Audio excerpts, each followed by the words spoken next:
가볍게 자기 자신에게 주의를 기울이시기 바랍니다.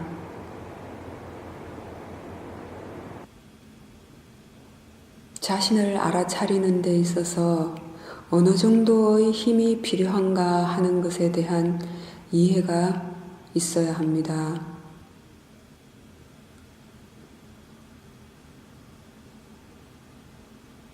제 스승이신 세우민 우대자니아 사해도께서는 단지 관심을 가져라 이렇게 말씀을 하십니다.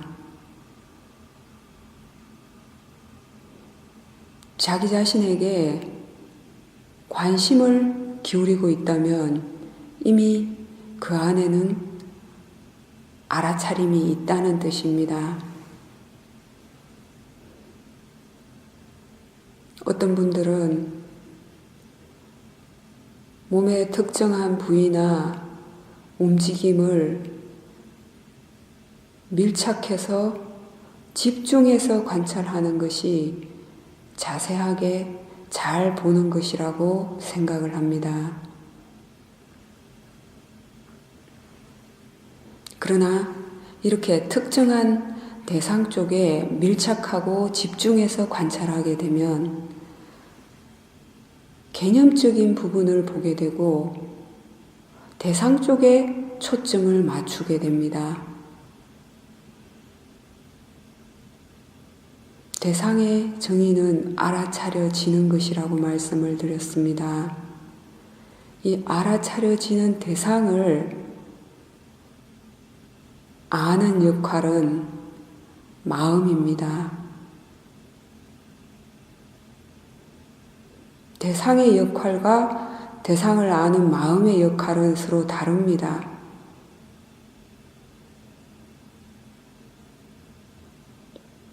이것은 생각으로는 이해가 되어지지 않습니다.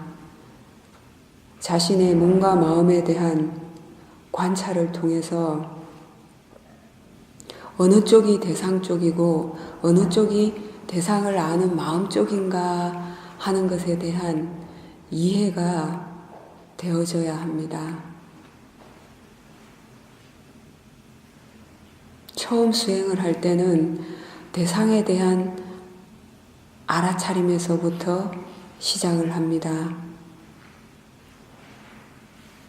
그러나 어떤 특정한 대상에 대한 집중을 하지 않고 단지 알아차려지는 것과 아는 것으로서 떠오르는 대로 알아지는 대로 알아차림을 이어가다 보면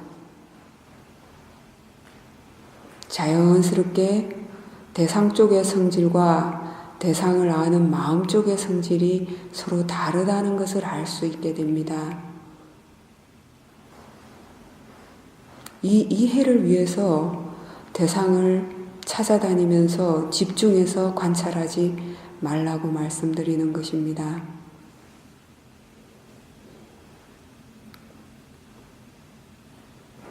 어떤 분들은 그냥 가볍게 자신을 알아차림하면 왠지 알아차림이 부족한 듯하고 자세하게 확실하게 알지 못하는 듯한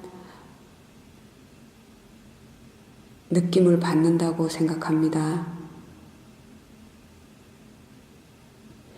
대상에 집중을 해서 개념적인 측면을 분명하게 알고 감각적으로 분명하게 느끼는 것과 그 대상을 아는 마음에 힘이 좋아져서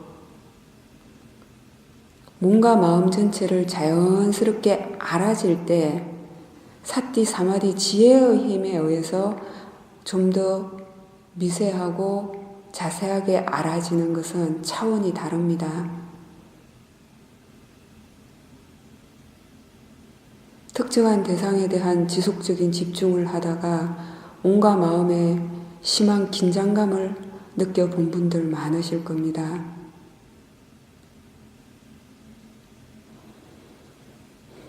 그것은 대상 쪽에 지속적으로 집중을 하게 되면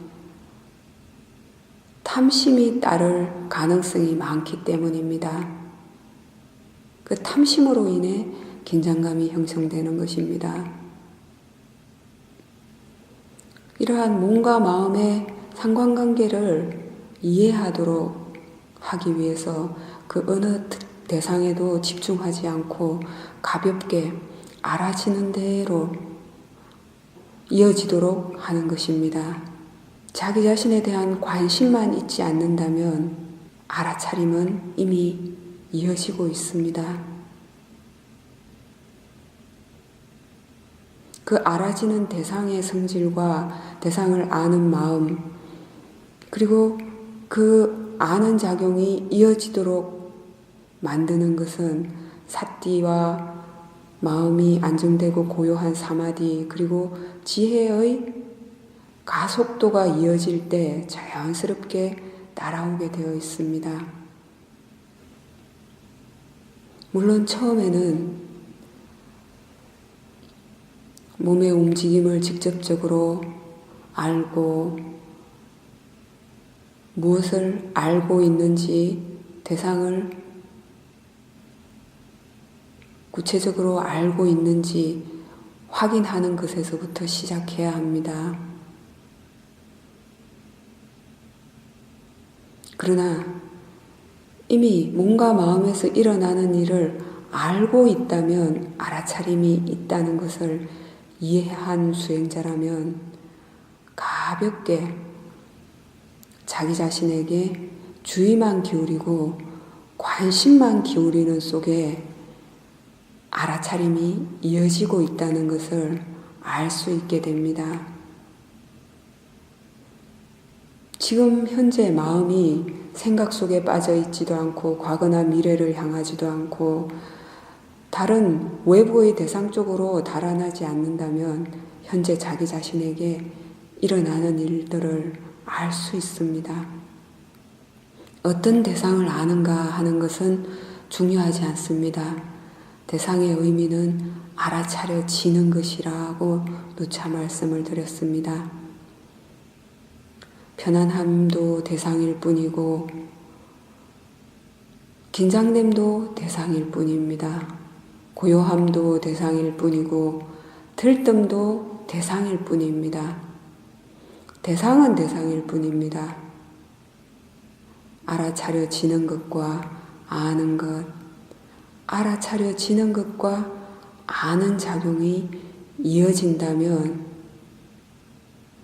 사띠, 사마디, 지혜가 점점 더 알아차림과 이해의 영역을 넓혀 나가게 될 것입니다.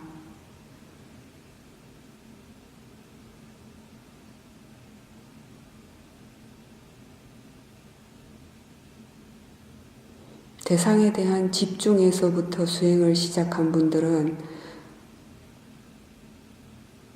대상에 밀착해서 감각적으로 구체적으로 느낄 때 알아차림이 분명하게 있다라고 생각을 합니다.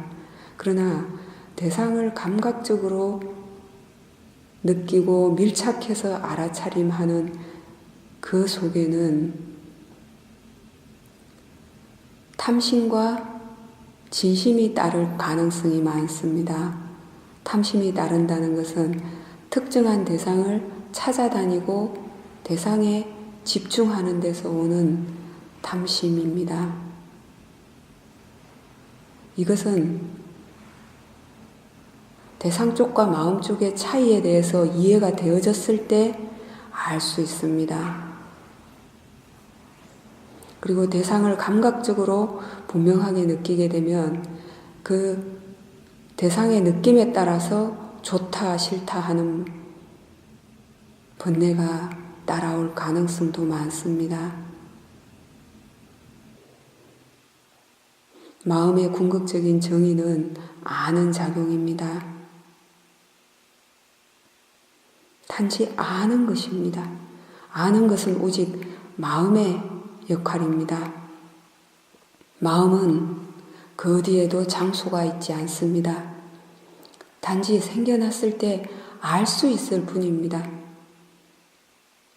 소리라는 대상이 생겨났을 때 알 수 있을 뿐이고 보이는 현상이 생겨났을 때 알 수 있을 뿐입니다. 몸에서 이런저런 감각이나 현상들이 생겨났을 때 알 수 있을 뿐입니다. 생각이 생겨났을 때 알 수 있을 뿐입니다. 이 마음을 어느 장소에 밀착을 해서 알아차릴 수 있을까요? 그 어디에서도 찾지 못합니다.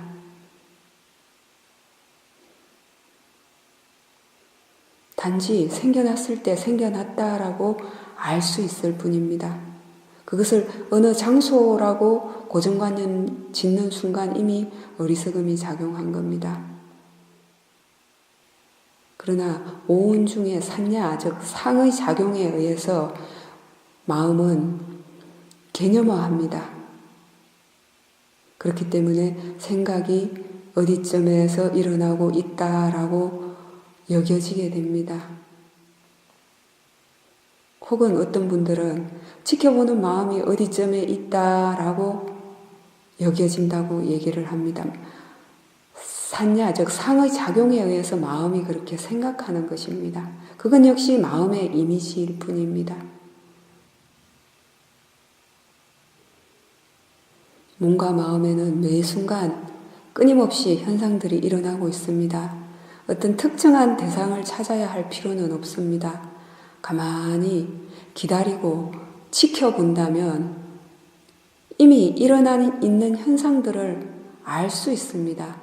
그렇게 이미 알아지는 것, 이미 일어난 현상, 알아지는 것을 단지 인지만 하시면 됩니다. 딱 그 정도의 힘만이 필요합니다. 우리 몸에는 차고 더운 성질이 있습니다. 수축하고 팽창하는 성질이 있습니다. 움직이는 성질이 있습니다. 이러한 4대의 성질들이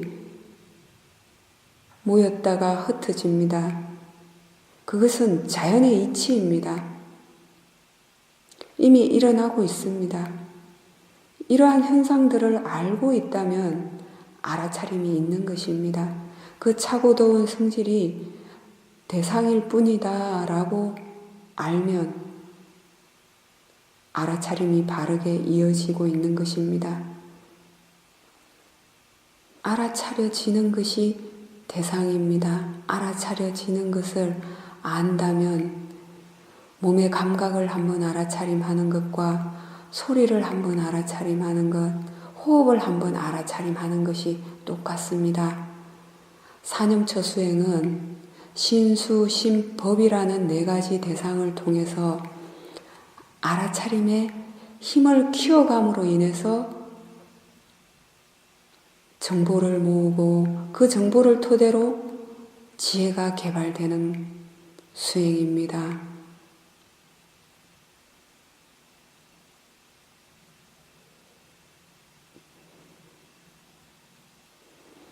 알아차려지는 것이 대상이라고 이해하게 되면 그 어떤 대상에도 집착하지 않습니다. 단지 알아차림이 있는지 없는지를 확인합니다. 단지 몸과 마음에서 일어나는 일들을 자연의 이치라고 받아들이고 있는가, 알아차려지는 대상일 뿐이다 라고 이해하는 지혜가 함께 작용하는가만을 점검하게 됩니다. 이렇게 바른 견해와 알아차림만 있다면 법은 자연스럽게 따라오게 되어 있습니다.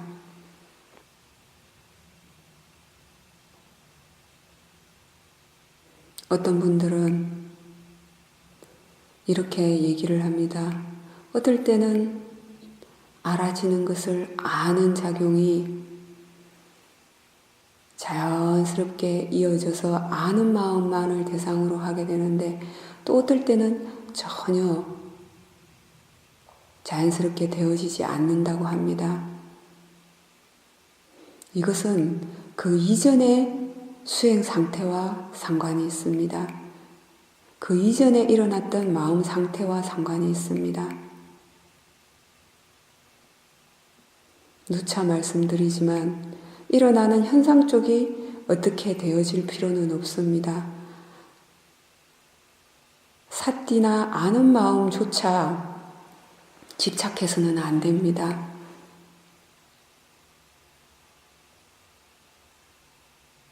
좋은 것인 줄 아는 것과 좋다고 생각하는 것은 다릅니다.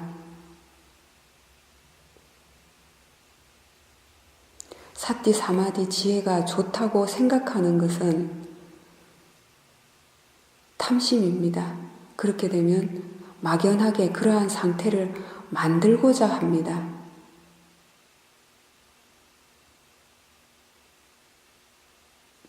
그러나 사티 사마디 지혜가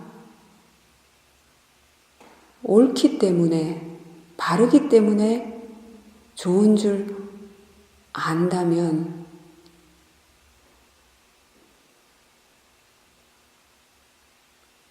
그러한 것이 생겨나도록 원인을 갖추는 일을 하게 됩니다. 사티가 지속적으로 이어지는 것도 원인이 있어서이고 사티가 지속적으로 이어지지 않는 것에도 원인이 있습니다.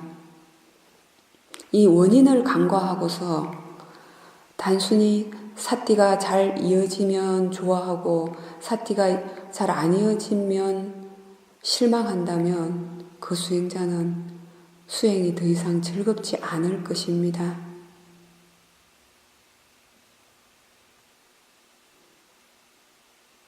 부처님께서는 알고 보는 것에도 원인이 있고 알지 못하고 보지 못하는 것에도 원인이 있다라고 말씀을 하셨습니다.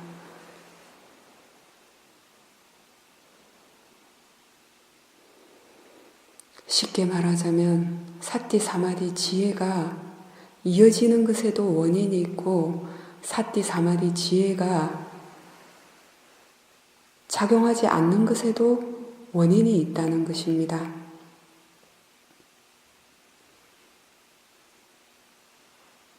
그 원인을 간과하고서 사티 사마디 지혜라는 결과만을 쫓는다면 의미가 없는 것입니다.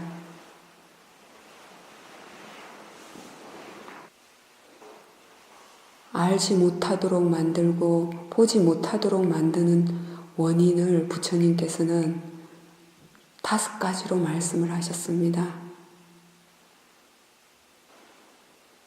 첫 번째는 감각적인 욕망입니다. 감각적인 욕망에 사로잡혀 있고 감각적인 욕망에 놀아나고 있고 감각적인 욕망이 이미 일어났으나 그것으로부터 벗어나는 방법을 알지 못한다면 더 이상 암도 없고 봄도 없다라고 말씀을 하셨습니다. 감각적인 욕망은 거친 차원에서는 재물욕, 물질에 대한 욕망, 그리고 이성에 대한 욕망, 그리고 먹는 것에 대한 욕망, 오래 사는 것에 대한 욕망, 그리고 잠자는 것에 대한 욕망을 의미합니다. 그러나 오랫동안 수행을 해온 수행자라면 좀 더 미세한 모든 탐욕이 순간순간 작용함을 알 수 있게 됩니다. 어떤 분이 이런 말씀을 하셨습니다.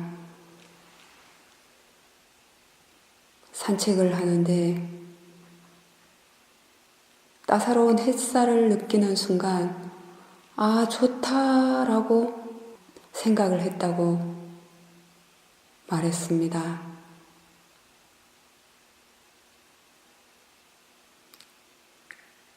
늦가을에 따사로운 햇살을 좋다라고 여기는 정도의 어떤 탐심이 있는가라고 질문을 할 분도 있을지 모르겠습니다.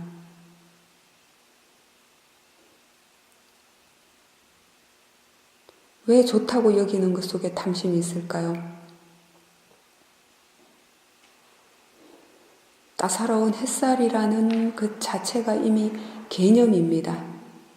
개념을 대상으로 했기 때문에 좋다라고 고정관념 지었던 겁니다.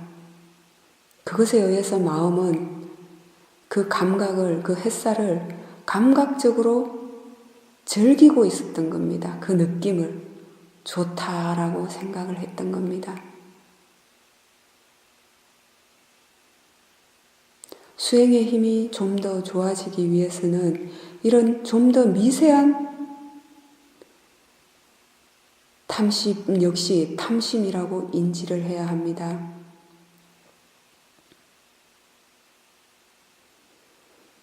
느낌은 느낌일 뿐입니다.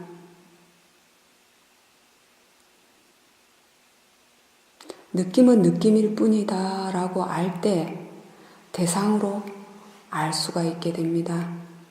좋아해야 될 것도 아니고 싫어해야 될 것도 아닙니다. 단지 느낌은 느낌일 뿐입니다.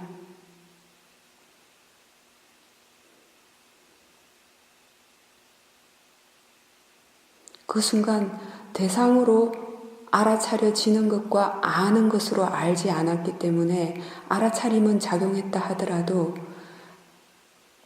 그 햇살 그 자체를, 햇살이 피부에 닿는 감각을, 그 따사로움을 즐기고 있었던 것입니다. 그런 햇살과 따사로움이 좋다는 것은 역으로 추위와 서늘함을 그만큼 싫어한다는 뜻입니다.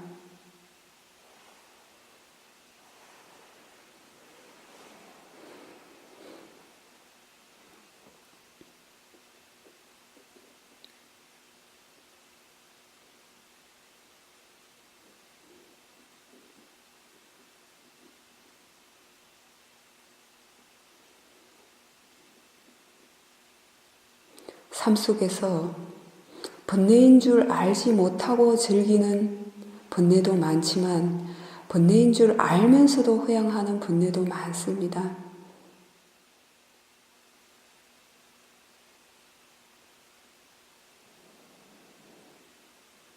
어떤 수행자는 분명히 알아차림이 자연스럽게 이어지고 있고 수행을 꽤 오래 했습니다. 그러나 육체적으로 지친 상황에서 집에 돌아가면 어느 순간부터 자주 게임을 했다고 했습니다. 처음에는 좀 휴식을 주자 마음이 이렇게 속삭였습니다. 그러나 언뜻 알아차림이 분명 이어지고 있었지만 어느 순간 마음의 질이 점점 거칠어졌다고 했습니다.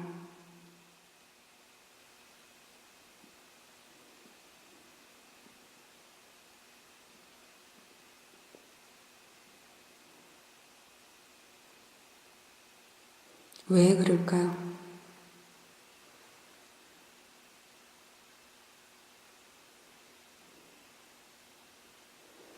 의도 자체가 이미 바르지 않습니다.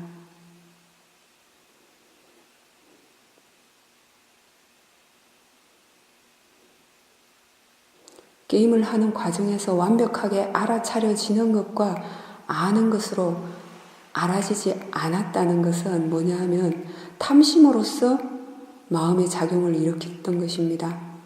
탐심으로써 모니터를 보고 탐심으로써 집중을 했기 때문에 개념적인 부분에 더 많이 작용을 했던 겁니다.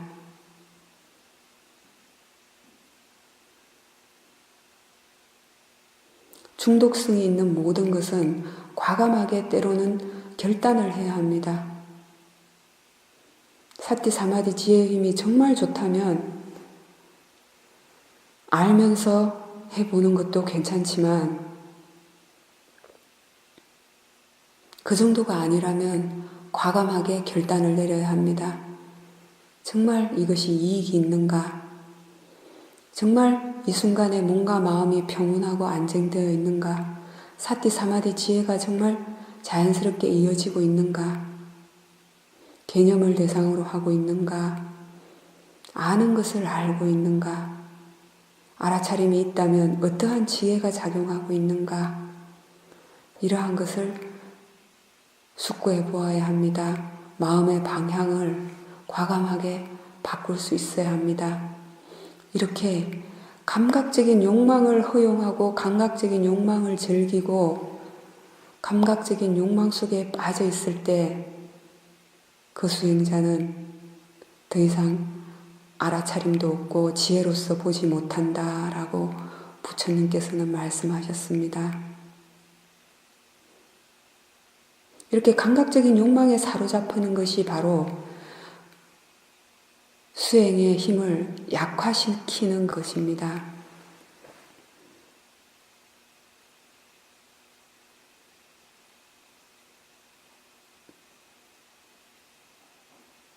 두 번째는 악이 적대감입니다.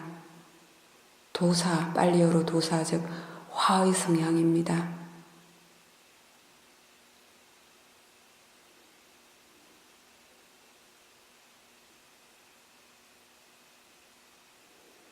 하루 종일 수행이 잘 이어지다가도 한순간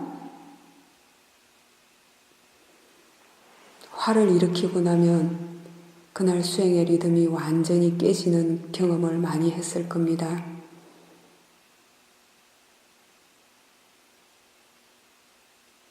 사티 사마디 지혜와 탐진치는 서로 반대되는 성향입니다. 어떤 분이 이런 말씀을 하셨습니다.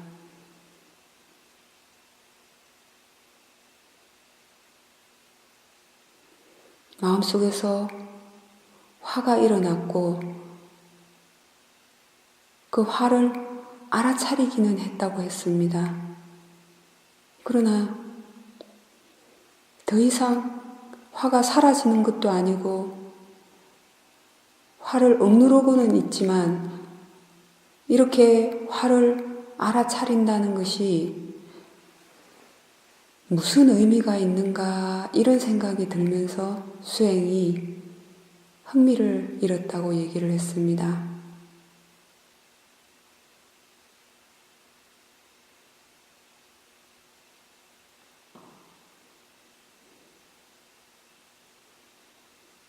번뇌가 일어났을 때 알아차림하는 것의 의미와 가치가 무엇일까요? 번뇌가 일어났을 때 알아차리지 못하면 어떻게 됩니까? 마음속에서 먼저 일어나고 말과 행동으로 그 번뇌를 표출을 합니다. 분노를 표출을 합니다. 그리고 그것은 그 사람의 성향이 됩니다.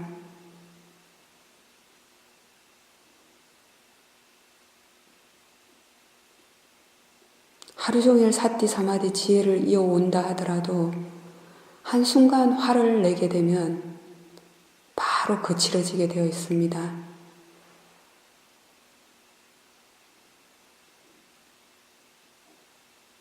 화가 났을 때 좋은 생각을 하던가요? 화가 났을 때 어떤 생각을 하던가요?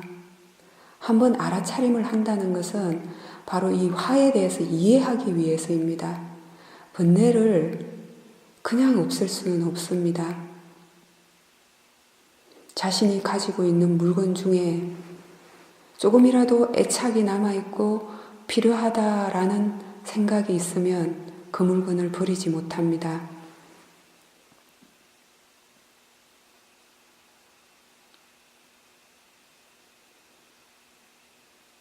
화에 대해서 알아차림을 하는 것은 화의 특징에 대해서, 화의 특성에 대해서 이해하고자 알아차림하는 겁니다. 생각으로는 화가 나쁘다고 생각을 하는데 왜 화가 일어날까요?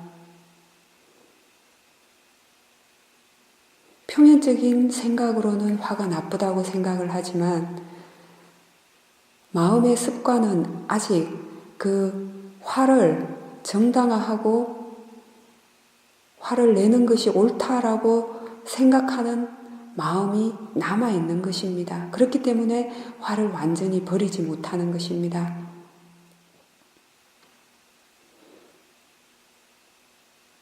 화가 났을 때 편안했던 적 있습니까? 화가 났을 때 남에 대해서 좋은 표정, 좋은 말을 한 적이 있습니까?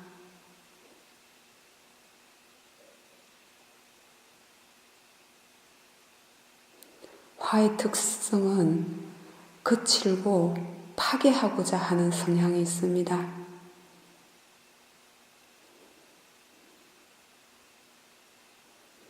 그 화가 정말 자신에게도 이익이 없고 다른 사람에게도 이익이 없다라는 것을 이해했을 때 화를 버릴 수가 있습니다.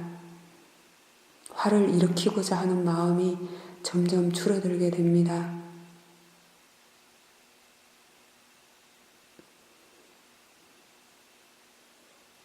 처음에는 거친 화에서부터 시작을 해야 합니다.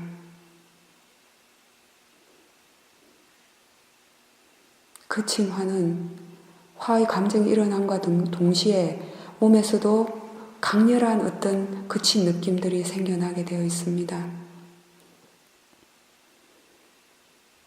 그것이 정말 옳은지 그른지 편안한지 편안하지 않은지를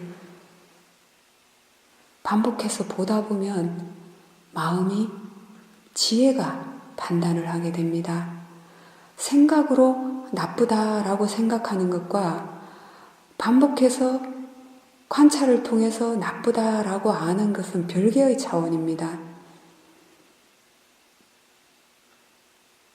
마치 어린아이는 뜨거운 물이 얼마나 위험한가를 잘 알지 못합니다. 그래서 그냥 불쑥불쑥 손을 넣기도 합니다.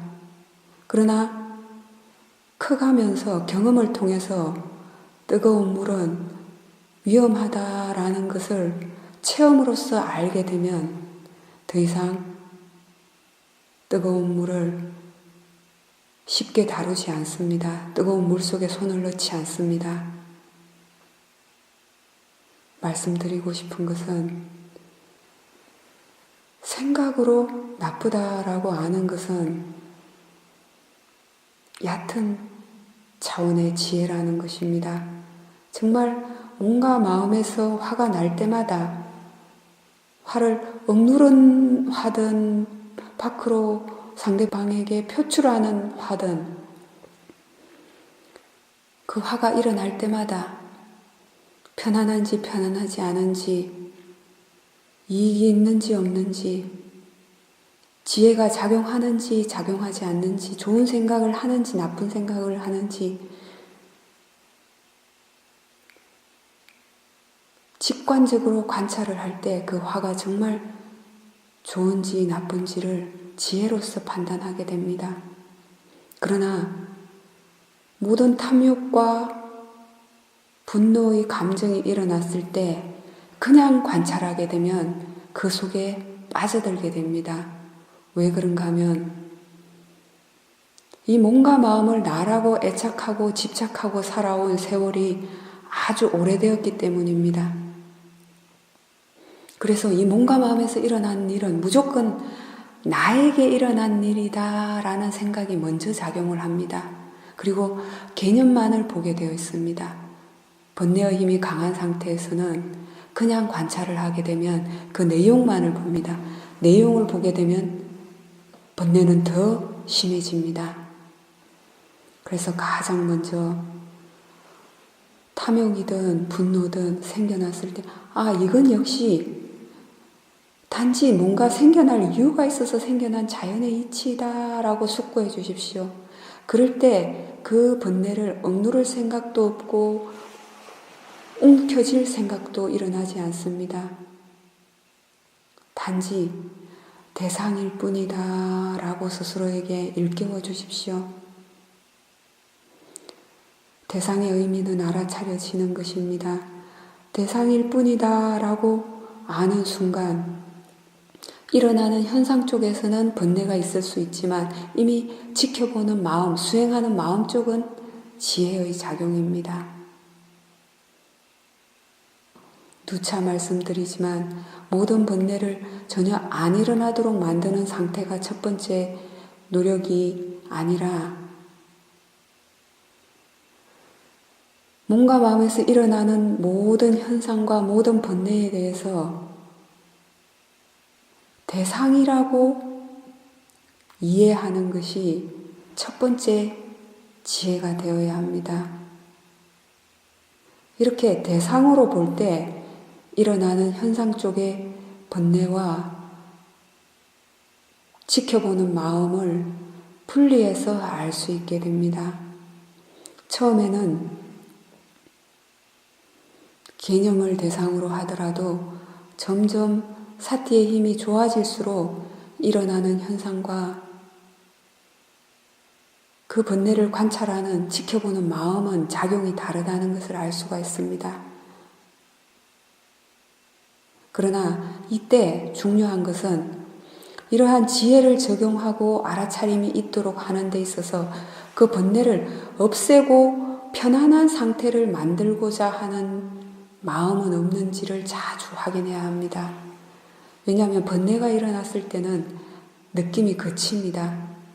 그 거친 느낌이 싫고 괴로워서 편안한 상태를 만들고자 이런저런 생각을 끊임없이 일으키게 됩니다. 그렇게 되면 마음은 더 복잡해집니다. 이렇게 해도 안 되고 저렇게 해도 안 될 때는 잠시 일어나는 생각들을 내려놓고 제3의 대상, 호흡을 가볍게 초점을 맞추어서 관찰하는 것도 괜찮고 보이는 현상이나 소리가 들리는 것을 인지하십시오. 번뇌가 일어났을 때는 번뇌로 인한 생각이 많다는 뜻입니다. 번뇌가 강할 때는 번뇌로 인한 생각을 믿어버리게 됩니다. 그 생각을 믿지 않도록 제3의 대상을 통해서 단순하게 수행을 처음 시작할 때처럼 알아차림의 힘을 키워가십시오. 몸의 움직임을 알아차림해도 좋고 소리를 지속적으로 알아차림해도 생각 속으로 빠져들지 않습니다. 보인다는 사실을 인식하는 것도 번뇌 속에 덜 빠져들게 만듭니다. 그렇게 해서 단순하게 알아차림의 힘이 좀 좋아지게 되면 사티의 힘이 좋아질수록 마음은 조금 안정되게 됩니다. 그럴 때 다시 그 번뇌에 대해서 이건 역시 생겨날 이유가 있어서 생겨난 자연스러운 현상이다 라고 숙고하고서 받아들이십시오. 단지 알아차려지는 대상일 뿐이다 라고 이해하게 된다면 그 번뇌를 없애고자 하는 마음도 일어나지 않고 움켜쥐고자 하는 마음도 일어나지 않습니다. 단지 대상으로 알 수 있습니다. 그렇게 될 때 그 번뇌로부터 교훈을 얻을 수가 있습니다. 마치 어떤 사람이 싫다라고 생각하게 되면 그 사람에 관련된 것은 다 싫은 마음이 생겨서 객관적인 시선이 결여가 되고 어떤 사람이 좋다라고 생각을 하게 되면 그 사람과 관련된 모든 것은 다 좋게 여겨지기 때문에 객관성이 결여되는 것과 마찬가지입니다.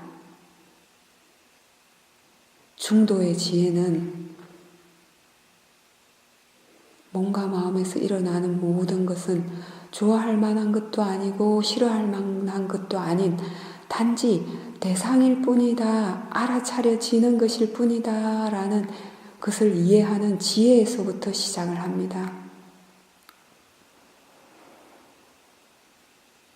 그 중도로서 몸과 마음을 관찰하고 번뇌를 관찰할 때 한 번 알아차림이 이어질 때마다 그 번뇌로부터 몸과 마음에서 일어나는 현상으로부터 정보를 모으게 됩니다. 그런 정보가 그덕그덕 쌓였을 때 작은 이해들이 생기고 그 작은 이해들이 좀 더 큰 지혜가 생기게 됩니다. 작은 이해들로부터 좀 더 큰 지혜가 자연스럽게 이어지게 됩니다.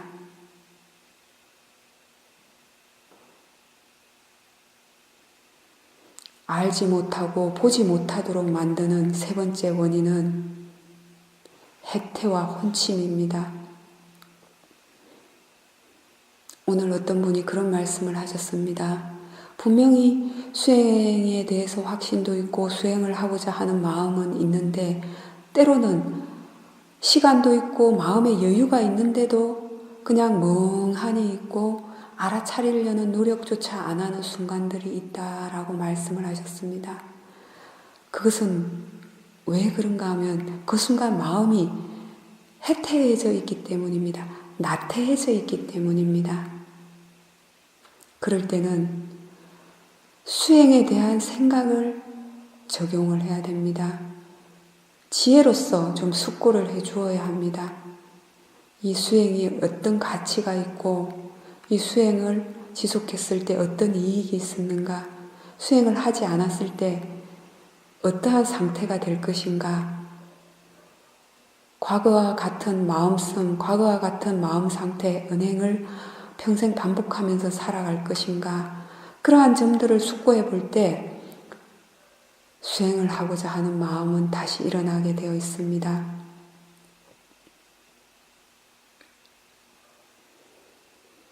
수행에 대한 가치를 확신하는 마음이 해태하고 나태한 마음을 물리치게 됩니다. 그럴 때는 좀 노력하는 마음을 일으켜야 합니다. 지혜를 적용해 주어야 합니다. 혼침 역시 마찬가지입니다.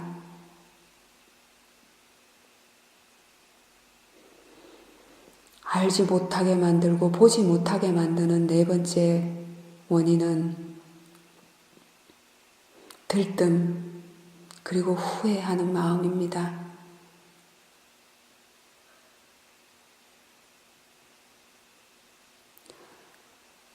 모든 부정적인 마음에 반드시 함께 수반되는 마음 부수가 네 가지 있다라고 어제도 말씀을 드렸습니다. 바로 모하라는 어리석음과 부끄러움을 알지 못하는 마음 부수, 그리고 양심을 모르는 마음 부수, 그리고 네 번째가 바로 이 들뜸이라는 마음 부수입니다. 마음이 뭔가에 흥분되고 들뜨게 되면 사띠의 힘은 아주 약하게 되어 있습니다.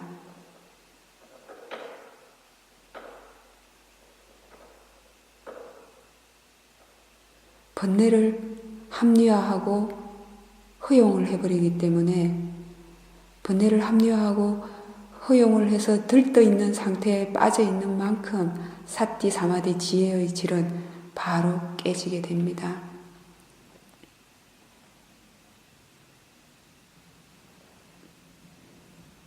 가장 먼저 번뇌를 번뇌라고 인지를 해야 합니다.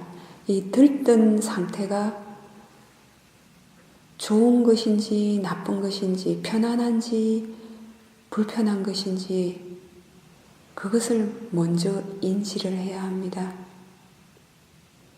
그리고 그 들뜬 상태에 빠져 있을 것인지 대상으로 볼 것인지 스스로에게 마음의 방향을 일깨워 주어야 합니다. 마음이 들떠 있을 때는 너무 지나치게 많은 생각을 하는 것은 좋지 않습니다.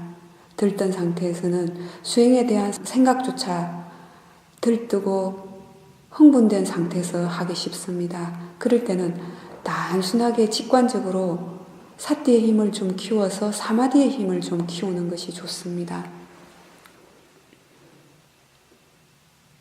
그리고 마음이 어느 정도 안정되었을 때 그때 다시 지혜를 적용하기 바랍니다.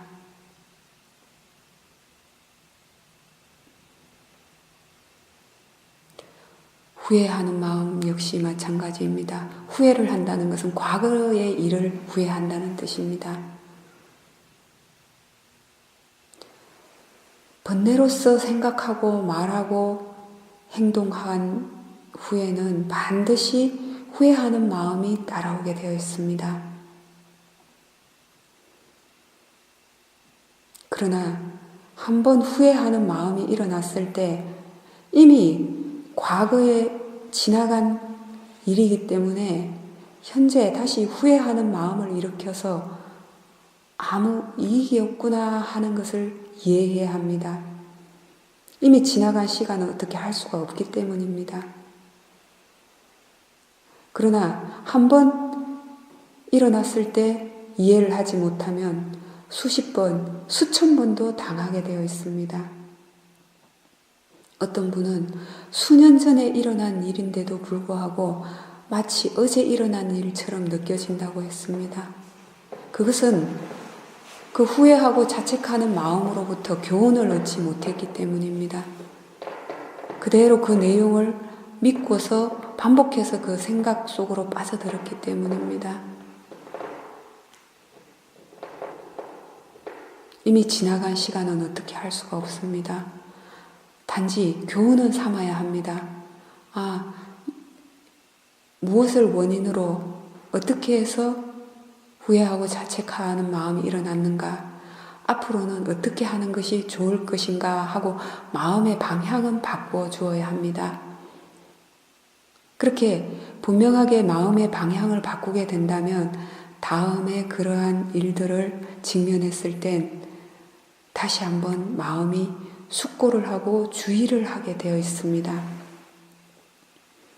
알지 못하게 만들고 보지 못하게 만드는 5번째 원인은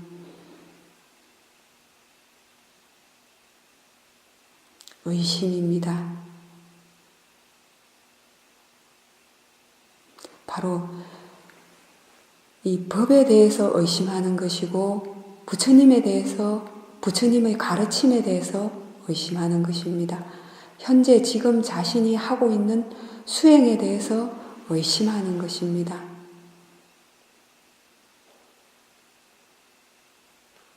조금 전에 말씀드린 일화에서 화가 났을 때 화의 마음을 알기는 알아차렸는데 도대체 이 알아차린다고 해서 뭐가 달라지겠는가 하는 생각을 일으켰더니 알아차림도 흥미를 잃고 수행을 하고자 하는 마음조차도, 노력하고자 하는 마음조차도 제대로 일어나지 않았다고 했습니다.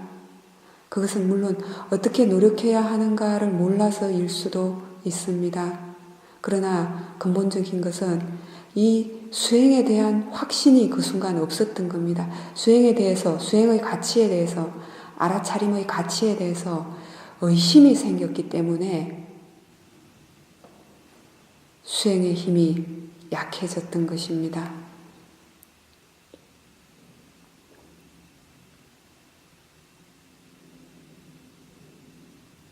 어떤 분은 이렇게 말을 했습니다. 어느 한순간 관찰을 하다가 정말 생겨나는 모든 것이 다 정신과 물질일 뿐이구나 라는 것을 경험으로 이해하게 되었다고 했습니다. 그런데 그 다음 순간 그렇다면 나는 어디에 있는가? 정신과 물질 뿐이라면 나는 어디에 있는가? 라는 생각을 일으킴과 동시에 과연 이것을 계속하는 것이 정말 괜찮을까? 이익이 있을까? 라는 의문이 들면서 더 이상 수행을 하고 싶은 마음이 일어나지 않았다고 했습니다. 처음에는 바르게 수행을 함으로 인해서 어느 순간 체험으로서 몸과 마음에서 일어나는 일들을 통해서 정신과 물질에 대한 이해가 조금 되어졌던 것입니다. 그러나 그 다음 순간 나에 대한 집착이 너무 강했기 때문에 나라는 존재가 사라지는 것에 대한 두려움이 일어났던 것입니다. 그렇기 때문에 그 마음을 원인으로 해서 이 수행의 가치, 법의 가치에 대해서 의심하는 마음이 생겨났던 것입니다. 그 수행자는 그 이후로 2-3달을 수행을 제대로 할 수 없었다고 했습니다. 노력하고자 하는 마음이 일어나지 않았다고 했습니다. 이렇게 법에 대해서, 수행에 대해서, 수행을 가르치는 스승에 대해서 의심하는 마음이 일어나게 되면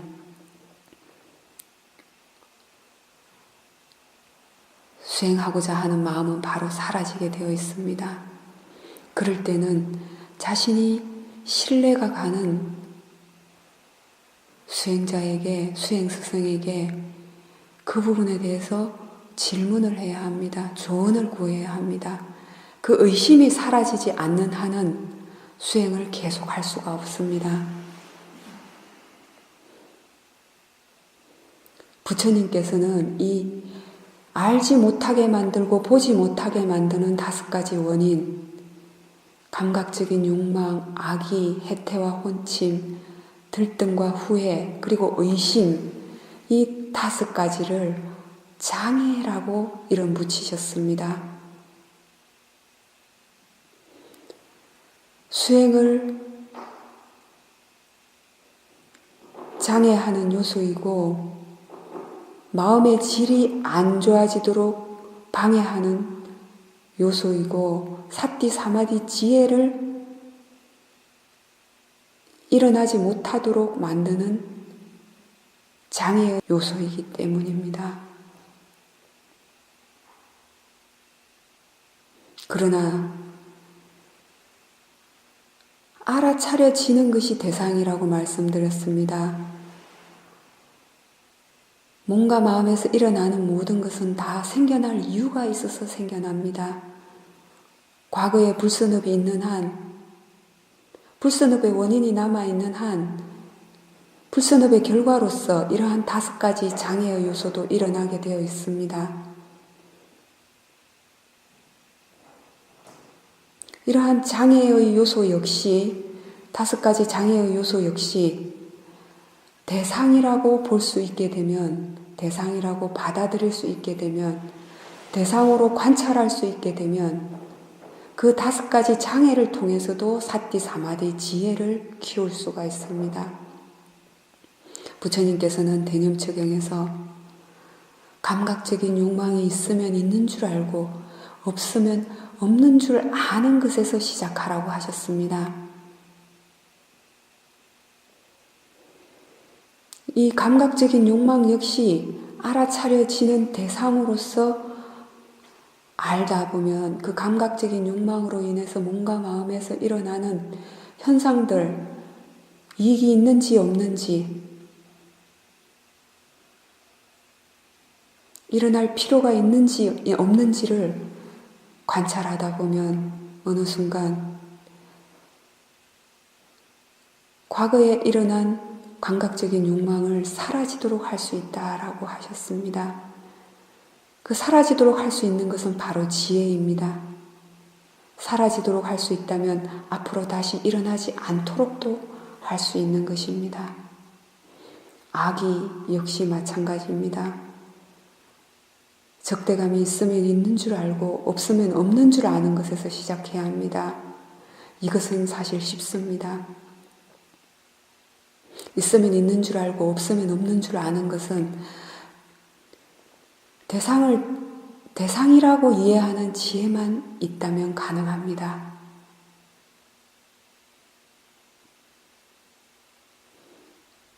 자연의 이치라고 받아들일 수 있다면 있으면 있는 줄 알고 없으면 없는 줄 알게 됩니다. 그리고 왜 생겨나는지를 이해하게 되고 왜 사라지는지를 알 수 있도록 하는 것은 바로 지혜의 역할입니다. 왜 생겨나고 왜 사라지는지를 알 수 있다면 앞으로 다시 일어나지 않도록도 할 수 있습니다. 이러한 것을 위해서 순간순간 알아차림하는 것입니다. 한번 알아차림을 놓치게 되면 그 순간 놓친 만큼 100% 번뇌입니다. 그렇기 때문에 방해하지 않아야 하는 것입니다. 그렇기 때문에 사띠가 이어지도록 해야 하는 것입니다. 사띠가 이어져야 지혜가 이어질 수가 있습니다. 해태와 혼침, 들뜸과 후회, 의심 역시 마찬가지입니다. 가장 첫 번째로는 있으면 있는 줄 알고 없으면 없는 줄 알아야 합니다. 그리고 그러한 번뇌가 왜 생겨나는지를 알아야 하고 그러한 5가지 장애가 어떻게 하면 사라질 수 있는가를 이해해야 합니다. 왜 생겨나고 왜 사라지는지를 이해한다면 생겨나지 않도록도 할 수가 있게 되는 것입니다. 물론 처음에는 힘을 약화시켜야 합니다. 그런 5가지 장애의 요소가 일어날 때마다 대상으로 관찰을 한다면 점점 더 이익이 없음을 안 만큼, 필요하지 않다고 이해한 만큼 일으키고자 하는 마음이 줄어들게 됩니다. 그런 번뇌를 일으키고자 하는 마음이 확연하게 줄어들었을 때 그러한 5가지 장애가 왜 생겨나는지를 알 수 있고 왜 사라지는지도 알 수가 있습니다. 왜 생겨나고 왜 사라지는지를 이해한다면 지혜가 사띠 사마디 지혜가 이어질 때 더 이상 생겨나지 않도록 하는 순간들도 이어지게 됩니다. 부처님께서는 이렇게 5가지 장애로 인해서 알지 못하고 보지 못하지만 이 5가지 장애로 인해서 사띠 사마디 지혜를 키울 수 있다라고 말씀을 하셨습니다. 지금 현재 자신의 마음속에 어떤 마음이 일어나고 있습니까? 번뇌를 허용하고 있습니까? 번뇌에 빠져 있습니까? 번뇌를 즐기고 있습니까? 아니면 대상으로 보고 있습니까?